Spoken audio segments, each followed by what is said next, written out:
আসসালামু আলাইকুম। আজ বানাবো মচমচে চিরা ভাজা। এটা বানানো যেমন সহজ, খেতেও ভীষণ মজা, আর সাথে বাদাম দেয়াতে এর টেস্ট অনেক গুণ আরো বেড়ে গেছে। দেখতেও কিন্তু ভীষণ লোভনীয় লাগছে, ছোট বড় সবাই পছন্দ করবে। এটা খুবই ক্রাঞ্চি একটা নাস্তা, দেখুন কতটা ক্রাঞ্চি। এভাবে চিরা ভেজে আপনি এয়ারটাইট বক্সে ভরে 2-3 সপ্তাহ রাখতে পারবেন, এক ফোঁটাও মচমচে ভাব নষ্ট হবে না। আর যতই খান এটা রুচিও নষ্ট হবে না, খেতে এতটাই টেস্টি। চলুন তাহলে মূল রেসিপি শুরু করি। চিরা নিয়েছি 1 কাপ, চীনা বাদাম নিয়েছি আধা কাপ, পেঁয়াজ কুচি আধা কাপ, কাঁচা মরিচ কুচি কয়েকটা। তেলটা ভালো করে যখন গরম হবে তখন চিরাগুলো ভাজতে হবে।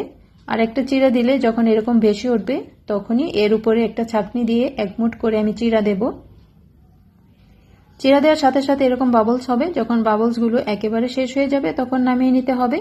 এটা তেলে দেওয়ার সাথে সাথেই চিরাগুলো ফুলে ভাজা হয়ে যায়, মাত্র 1-2 সেকেন্ড সময় লাগেই। আর এভাবে বাবলসগুলো ভাজা হয়ে গেলে বাবলস বন্ধ হয়ে যাবে, তারপর নামিয়ে নিতে হবে।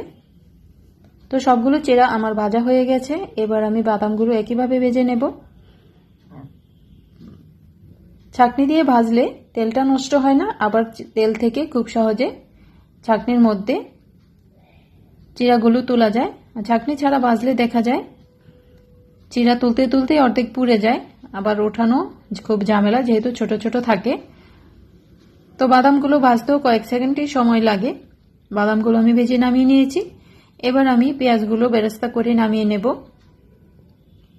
পেঁয়াজ বেরেস্তা দেওয়ার কারণে সুন্দর একটা ফ্লেভার আসবে, আর বাদাম থেকেও খুব সুন্দর একটা গ্রান বের হয়। তো বেরেস্তাগুলো ভাজা হয়ে গেছে, এবার আমি লবণ মশলা দিয়ে মাখিয়ে নেব। চিরাতে যেহেতু লবণ থাকে না, তাই 1/2 চা চামচ লবণ, 1/2 চা চামচ মরিচ গুঁড়া আর 1/2 চা চামচ চাট মশলা দিয়ে আমি এভাবে ভালো করে ঝাঁকিয়ে মিশিয়ে নেব। তো বৃষ্টির দিনে বারান্দায় বসে বসে বৃষ্টি দেখুন আর এরকম চিরা ভাজা খান, সময় কোন দিক দিয়ে পার হয়ে যাবে টেরই পাবেন না, আর এগুলো কিভাবে শেষ হয়ে যাবে তাও টের পাবেন না। এটা এতটাই টেস্টি। উপরে আমি ধনেপাতা কুচি দিয়ে পরিবেশন করেছি। তো বক্সে ভরে এভাবে সংরক্ষণ করে রেখে দিতে পারেন, অথবা ঝটপট বানিয়ে গরম গরম খেতে পারেন। কেমন লাগলো এই সহজ চিরা ভাজার রেসিপি অবশ্যই আমাকে কমেন্ট করে জানাবেন। আবার কথা হবে নতুন রেসিপির সাথে। নতুন রেসিপি দেখার আমন্ত্রণ জানিয়ে আজ এখানেই বিদায় নিচ্ছি। সবাই অনেক ভালো থাকুন। আল্লাহ হাফেজ।